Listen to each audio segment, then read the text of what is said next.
that time I thrifted a used urn, and then things got weird.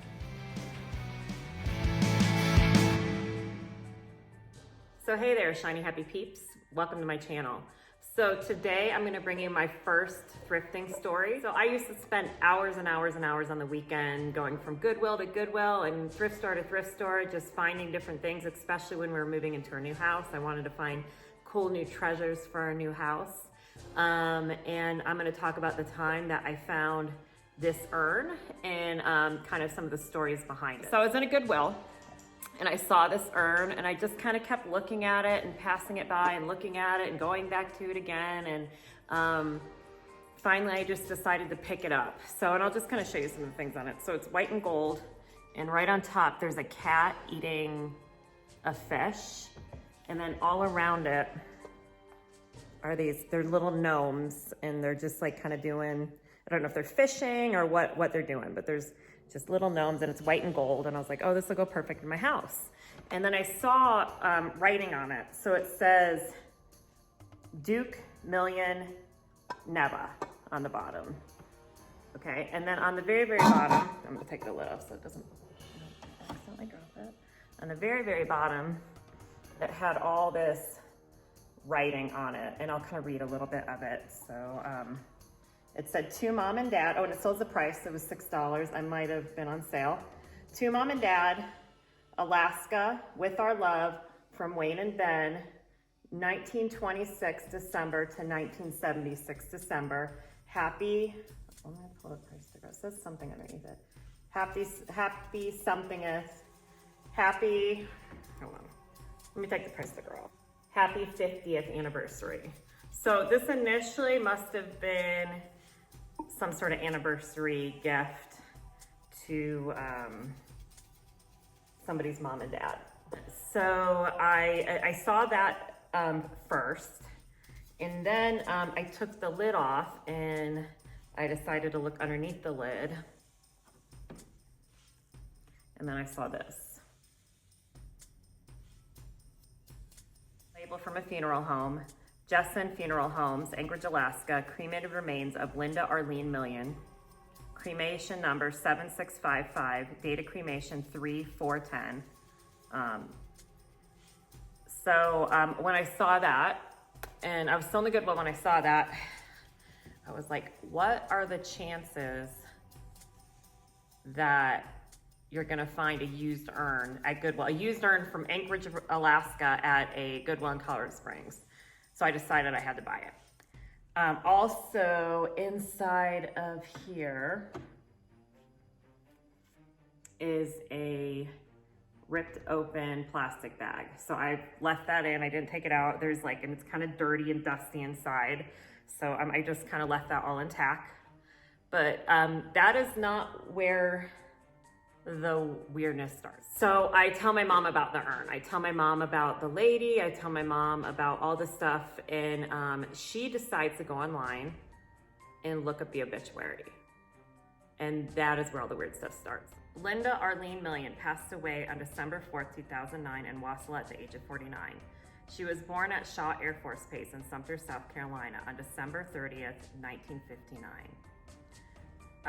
So Shaw Air Force Base, my father was actually stationed at Shaw Air Force Base when I was in junior high. So we still live out there. She was born December 30th, 1959, exactly 1 week before my mom was born. And she came to Alaska at the early age with her dad and was stationed at Ellison Air Force Base. My dad has also spent time at Ellison Air Force Base. And she spent most of her life in the North Pole. Linda grew up with a great love of people and animals and never met a stranger. Her love for her quarter horse Shannon, dogs, cats, ducks, rats, chickens, and gerbils kept her busy when she was young. Now, if anybody knows me now or when I was young, I was a huge animal person, always been a huge animal person. I've had rats and dogs and cats and gerbils. We had chickens, so just another like weird thing.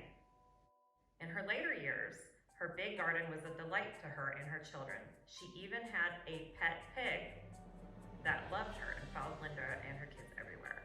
So if you've been following me, if you know me, you know I have 2 pet pigs, and Franny, my her female pet pig is basically the love of my life. So just kind of another weird coincidence. So the obituary goes to talk about kind of where she worked and the family she survived by. Linda is survived by her 2 children, who she dearly loved. Dustin Luther Knight, who is with the U.S. Army 82nd Airborne Division on his 3rd tour in Afghanistan, and Paul Wayne Murray at mechanic school in Wasala. So she had 2 sons. I also have 2 sons, and then she also had a daughter, Lindsay Jane Murray at Fairbanks. So that's basically where the similarities end in the obituary. But then things get weirder. So my mom does some further research, and she found out that her father was also a firefighter in the Air Force. And my father was also a firefighter in the Air Force. But things get weirder. So I go to post the urn in a group of like unusual thrifting finds on Facebook. And it was suggested in the group that maybe I reach out to her sons and see if they are interested in getting the urn back. So I go online. I literally just put the name of her son, Dustin Knight, into Facebook, and somebody pops up. And it has Fairbanks, Alaska as his hometown. So I was like, this has to be the dude, he looks the right age, whatever. And I'm just kind of like scrolling through his pictures, and it looks like he does CrossFit. So I currently own a CrossFit gym, and I've been CrossFitting the last 12 years. I thought, oh, that's weird. That's a weird coincidence. So I messaged him about the urn. I said, hey, I know this is weird, whatever, in Colorado Springs. I found this urn in Goodwill, and I want to know if you want it back. And I said, I also noticed just by looking at your pictures, it looks like you CrossFit. And he said, yeah, I do. And I said, he said, yeah, I do. And I actually used to own a CrossFit gym. So weird. I thought that was weird.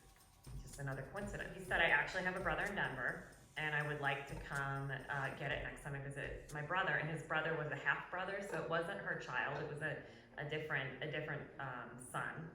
But he said, I have no idea how that urn made it from Alaska to Colorado Springs. No idea how it got here. But he still has yet to pick it up. We had the whole, pandemic, whatever, and it's still here at my house.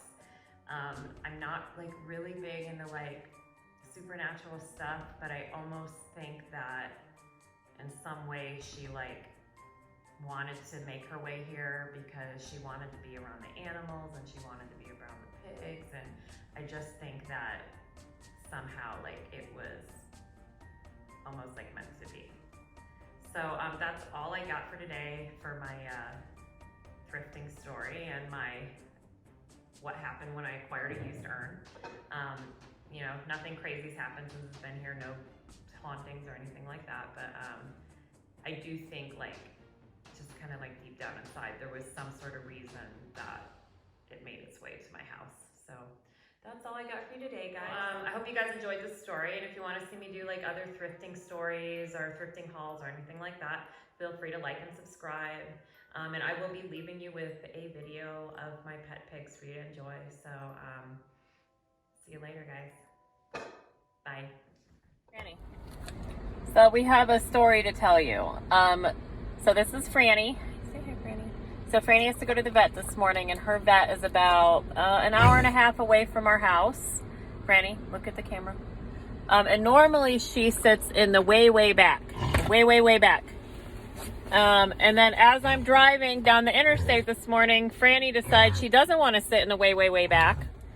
And she jumps over the back seat, into this middle seat, then into this seat next to me, right next to me there, which she does not fit in. So she was halfway on the seat, halfway on the floor. We almost got into a car accident because we're going about 70 miles an hour as she does this. Luckily, we were near a little scenic overpass that we could get her out of. But yeah, when she was a baby, she would always sit next to me in the front seat, and I think she just wanted, there you go, sit next to me in the front seat. So she's in the middle row now, which she really just doesn't fit on very well, but that's where she wanted to go this morning. So all right, we're at the vet now, and we made it there without dying, so that's good.